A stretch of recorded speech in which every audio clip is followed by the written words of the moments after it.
오늘 우리에게 주신 하나님의 말씀은 민수기 7장 10절로 89절 말씀입니다. 민수기 7장 10절로 89절입니다. 있습니다. 80절에 해당되는 구절이어서 조금 줄여서 봉독하겠습니다. 제가 먼저 10절을 봉독해 드리겠습니다. 제단에 기름을 바르던 날에 지휘관들이 제단의 봉헌을 위하여 헌물을 가져다가 그 헌물을 제단 앞에 드리니라. 여호와께서 모세에게 이르시기를 지휘관들은 하루 한 사람씩 제단에 봉헌물을 드릴지니라 하셨더라. 첫째 날에 헌물을 드린 자는 유다 지파 암미나답의 아들 나손이라. 그의 헌물은 성소의 세겔로 130세겔 무게의 음반 하나와 70세겔 무게의 음발이 하나라. 이 두 그릇에는 소재물로 기름 섞은 고운 가루를 채웠고 또 10세겔 무게의 금그릇 하나라. 그것에는 향을 채웠고 또 번제물로 수송아지 한 마리와 순양 한 마리와 1년 된 어린 순양 한 마리이며 속죄제물로 순염소 한 마리이며 화목제물로 소 2마리와 순양 5마리와 숫염소 5마리와 1년 된 어린 순양 5마리라. 이는 암미나답의 아들 나손의 헌물이었더라. 18절 둘째 날에는 이사갈의 지휘관 수알의 아들 느다넬이 헌물을 드렸으니 앞절만 읽겠습니다. 그가 드린 헌물도 성소의 세겔로 130세겔 무게의 음반 하나와 여기까지 읽겠습니다. 그리고 쭉 지나가서 78절 읽겠습니다. 열두째 날에 납달리 자손의 지휘관 에난의 아들 아히라가 헌물을 드렸으니 그의 헌물도 성소의 세겔로 130세겔 무게의 은쟁반 하나와 70세겔 무게의 은발이 하나라. 이 두 그릇에는 소재물로 기름 섞인 고운 가루를 채웠고 쭉 지나가겠습니다. 그래서 84절 이는 곧 제단에 기름 바르던 날에 이스라엘 지휘관들이 드린 바 제단의 봉헌물이라. 은 쟁반이 12이요 은 바리가 12이요 금 그릇이 12이니 은 쟁반은 각각 130세겔 무게요 은바리는 각각 70세겔 무게라. 성소의 세겔로 모든 기구의 은이 모두 2400세겔이요 또 향을 채운 금그릇이 12이니 성소의 세겔로 각각 10세겔 무게라. 그 그릇의 금이 모두 120세겔이요 또 번제물로 수송아리가 12마리요 순양이 12마리요 1년 된 어린 순양이 12마리요 그 소제물이며 속죄제물로 순염소가 12마리이며 화목제물로 수소가 24마리요 순양이 60마리요 숫염소가 60마리요 1년 된 어린 순양이 60마리라. 이는 제단에 기름 바른 후에 드린 바 제단의 봉헌물이었더라. 다 같이 읽겠습니다. 모세가 회막에 들어가서 여호와께 말하려 할 때에 증거궤 위 속죄소 위에 두 그룹 사이에서 자기에게 말씀하시는 목소리 들었으니 여호와께서 그에게 말씀하심이었더라. 아멘. 80절에 해당되는 구절입니다. 저는 오늘 이 본문 말씀을 가지고 공동체의 연합과 질서 있는 헌신이란 제목으로 은혜를 나누기를 원합니다. 신앙은 나 혼자만의 길이 아닙니다. 참된 신앙은 언제나 공동체 안에서 자라고 열매 맺습니다. 공동체 안에서 서로를 세우고 공동체 안에서 함께 예배하고 공동체 안에서 함께 하나님 나라를 이루어가게 하시려는 것입니다. 오늘 주신 이 본문 말씀 7장 10절부터 89절이 바로 그러한 내용을 보여주고 있습니다.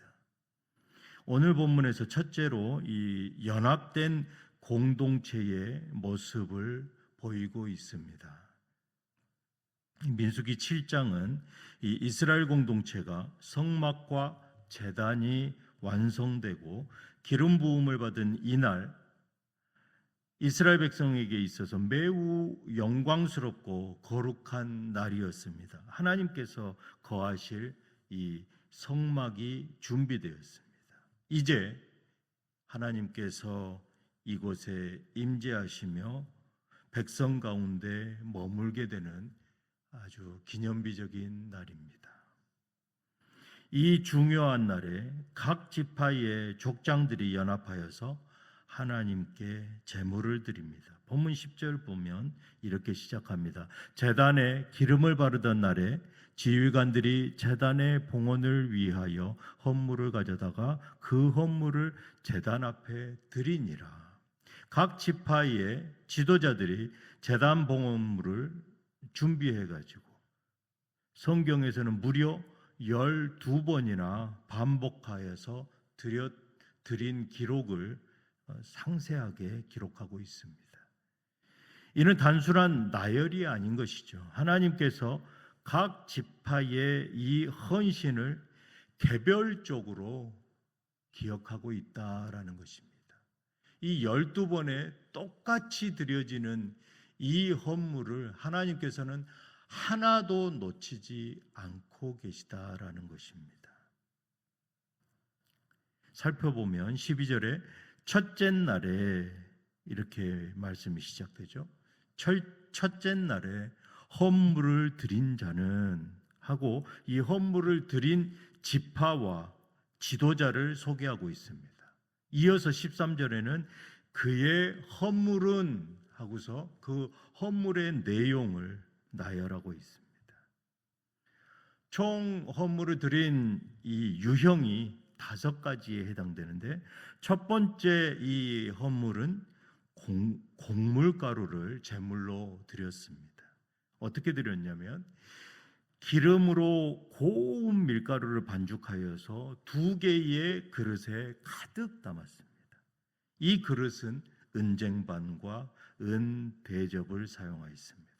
두 번째로 드린 이 헌물은 향을 금으로 만든 잔에 가득 채웠습니다. 상상을 해보십시오. 이 성소에 그 향에서 나는 향내가 가득하였다라는 것이죠. 세 번째로 숫송아지와 순양, 새끼 양들을 한 마리씩 번제물로 드렸습니다. 네 번째로는 순염소 한 마리를 속죄제물로 드렸습니다. 다섯 번째로 황소, 순양, 숫염소 등의 화목제물을 5 유형으로 이렇게 각각 지파들이 12번에 반복되게 드려졌다라는 것입니다. 그런데 이것을 12일 동안 반복적으로 드리라고 하나님께서 모세에게 명령하셨다라는 것입니다. 그냥 우리들이 그렇게 자발적으로 한 게 아니라 하나님께서 이제 너희들이 각 지파마다 이렇게 헌물을 하여라라고 명령하셨다라는 것입니다. 그런데 이 각 지파가 같은 제물을 드렸음에도 불구하고 하나님께서는 그 모든 것을 낱낱이 빠짐없이 기록하고 계십니다. 이렇게 하신 것에는 하나님의 의도가 있다라는 것입니다. 각 지파의 지도자들이 연합하여서 이 하나님께 제물을 드립니다. 제물의 종류와 수량이 모두 동일했습니다. 그들은 서로 경쟁하지도 않았습니다. 또 서로 과시하지도 않았습니다. 누구는 더 멋있고 좋은 예물을 더 멋있게 이 옷을 입고 제복을 입고 드린 것도 아니고 모두가 다 겸손하게 연합하여서 경쟁하지 않고 과시하지 않고 드렸다라는 것입니다. 어떤 지파도 우리 지파가 더 많이 드려야 해. 우리 순서가 먼저여야 돼. 우리가 더 힘이 세고 또 우리 지파가 더 수가 많으니까 우리가 먼저 해야 돼. 라고 경쟁하지 않았다라는 것입니다. 주장하지 않았습니다. 오히려 하루에 한 지파씩 질서와 순서를 따라서 하나님께 정성껏 예물을 드립니다. 하나님께서는 이렇게 각 지파의 연합된 공동체를 이루기를 원하셨던 것입니다. 이것은 이스라엘 백성들이 하나님께 봉헌한 예물에 대한 단순한 목록이 아니라 하나님 앞에 드려진 헌신의 기록들, 공동체의 연합을 보여주는 바로 영적인 사건이다라는 것입니다. 연합이 무엇입니까? 각각 자기 자리를 지키며 조화를 이루는 것입니다. 교회는 한 몸입니다. 우리가 서로를 세우며 자기 몫을 감당하고 다른 일을 질투하거나 무시하지 않으며 함께 주를 바라보는 곳, 그곳이 바로 교회입니다. 그리고 그것이 공동체의 연합입니다. 내 목소리를 죽이고 각 지파의 리더들의 그 리더를 따라서 순종하는 것, 그것이 바로 교회의 연합인 것입니다. 오늘 우리 교회도 이러한 연합의 모습이 회복되어지길 주님의 이름으로 축복합니다. 두 번째로 이 이스라엘 공동체는 연합하여서 헌물을 드릴 때 어떻게 드립니까? 질서 있게 드렸습니다. 본문 11절에 하나님은 말씀하십니다. 여호와께서 모세에게 이르시기를 지휘관들은 하루 한 사람씩 제단에 봉헌물을 드릴지니라. 하루에 한 사람씩 제단에 봉헌물을 드리라고 하나님께서 모세에게 명령하셨습니다. 하나님께서는 서로 앞다퉈서 우왕좌왕하며 드려지는 그 제사를 원하시는 게 아니었다라는 것입니다. 질서 있게 예물을 드리기를 원하신 것입니다. 여호와께서 모세에게 이르시기를, 질서의 하나님께서는 우리에게도 질서를 지키기를 명령하셨던 것입니다. 이러한 공동체의 신앙이 어떻게 표현되는지 우리가 잘 묵상하기를 원합니다. 이스라엘 지파가 하나님의 성막을 위해서 헌물을 봉헌하는 장면, 그저 물질을 드리는 그러한 행위를 넘어서서 하나님 앞에서 하나씩 배워간다라는 것입니다. 훈련되어지는 것입니다. 질서 가운데 연합이 되어지는 것을 훈련하고 있는 것입니다. 어느 이 조그만 아이도 이 지파의 우두머리들이 드리고 있는 그러한 제사에 막 우왕좌왕 뛰어다니고 하는 그런 질서 없는 모습이 전혀 기록되어져 있지 않고 있죠. 순서에 따라 질서를 지키며 제물을 드리게 하셨습니다. 하나님께서 바로 이 질서이시기 때문입니다. 세상의 원리는 속도와 경쟁을 중요시합니다. 가면 갈수록 이러한 현상은 더 깊어질 것입니다. 하나님의 나라는 질서와 순종을 우선합니다. 하나님의 말씀에 따라 행하는 이 헌신만이 하나님께서 연락하신다라는 것입니다. 아무리 좋은 뜻과 열정으로 열심을 다해서 나는 이러한 상황이 안 되는데 정말 온 힘을 내서 이렇게 드리고 있어. 하지만 거기에는 하나님의 뜻과 질서를 벗어나면 결국은 혼란을 가져올 뿐이다라는 것입니다. 헌물은 하나님께 드려지는 예배의 전 과정을 그대로 보여주고 있습니다. 소제요, 번제요, 속제제요, 화목제요 향까지 온 성소에 가득 드려지는 이 헌물을 통해서 하나님과의 관계 회복이 되고 감사로 드려지며 공동체와의 화평을 이루고자 한 것입니다. 모든 지파가 동일한 내용의 헌물을 드렸다는 것, 이것을 우리는 깊이 생각해야 된다라는 것입니다. 이것은 그 누구도 우위에 서지 않는다라는 것이죠. 하나님 앞에서 모두가 동등한 존재임을 인정하며 겸손의 표현이었다라는 것입니다.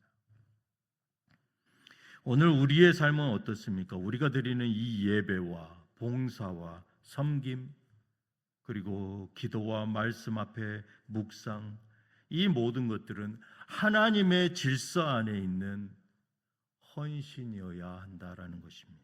우리는 어떻습니까? 혹시 나만의 열심 아닙니까? 단순히 나의 감정과 나의 판단에 의한 독단적인 열심이 아닌가 돌아보기를 원합니다. 진정한 헌신은 철저히 말씀 중심, 진정한 헌신은 철저히 하나님 공동체의 질서 안에서 움직여져야 된다라는 것입니다. 나는 누군가의 명령에 yes입니까? 아니면 no입니까? 하나님께서는 하나님의 질서에 따라 움직이는 헌신은 하나님께서 기억한다라는 것입니다. 89절에 보니까 모세가 회막에 들어가서 여호와께 말하려 할 때에 하반절에 여호와께서 그에게 말씀하심이었더라. 하나님의 백성이 순서대로 예물을 드리고 공동체적으로 헌신을 마쳤을 때 하나님은 모세에게 말씀하셨습니다. 하나님의 임재는 헌신이 끝난 그 자리, 공동체의 연합과 질서 있는 순종의 자리에서 우리와 함께하고 계십니다. 결코 하나님 받으시기만 하고 침묵하지 않으셨습니다. 모세가 회막에 들어가서 여호와께 말하려 할 때에 여호와께서 그에게 말씀하심이었더라. 우리가 말씀 앞에 그리고 기도 앞에 나아가면, 그리고 우리가 순종으로 봉사하고 그 질서에 순종하였을 때 하나님께서는 침묵하지 않으십니다. 하나님은 우리 가운데 계시며 우리가 드린 모든 수고와 헌신, 기도와 눈물을 하나도 놓치지 않으십니다. 모든 예물을 낱낱이 기록한 것, 아무도 보지 않은 곳에서 드리는 그 헌신과 섬김, 기꺼이 감당한 헌금과 봉사들, 하나님께서는 결코 잊지 않으십니다. 그리고 그 헌신 위에 말씀하시고 응답하시고 임재하십니다. 하나님은 더 많은 것들을 바치거나 특별한 것을 바치는 사람들, 그들만 따로 더 기뻐하시는 분이 아니다라는 것입니다. 하나님께서 기뻐하시는 것은 공동체가 연합하고 질서 가운데 각자의 몫을 충성되게 감당하는 바로 그 헌신. 헌신은 양의 문제가 아니라 누구를 위해 어떤 마음으로 드리는가, 바로 그것이 문제다라는 것입니다. 누군가의 섬김이 눈에 띄지 않아도 하나님은 그 정성과 순종을 다 기억하시며 기뻐하십니다. 사랑하는 유장의 성도 여러분, 혼자만의 열심 있는 사람보다 하나님께서는 함께 노력하고 연합하는 그러한 공동체를 기뻐하십니다. 그 공동체가 질서를 지키며 같은 마음으로 하나님을 향해서 헌신할 때에 하나님은 기뻐하시며 그 위에 말씀하시고 우리와 함께 역사하십니다. 사람보다 하나님을 먼저 바라보고 연합하며 각자의 자리에서 묵묵히 헌신하는 그 순종과 연합, 그 공동체가 우리 뉴욕 장로교회가 되시기를 주님의 이름으로 축복합니다. 기도하시겠습니다. 우리는 무엇을 기억하며 예물을 드리고 있습니까? 우리는 항상 감사함으로 드리고 있습니까? 우리는 공동체의 질서 안에서 사역하고 있습니까? 우리 가운데 친히 임재하시고 말씀하여 주셔서 오직 주님께만 영광 돌리게 하여 주시옵소서. 우리 주 예수 그리스도의 이름으로 기도드리옵나이다.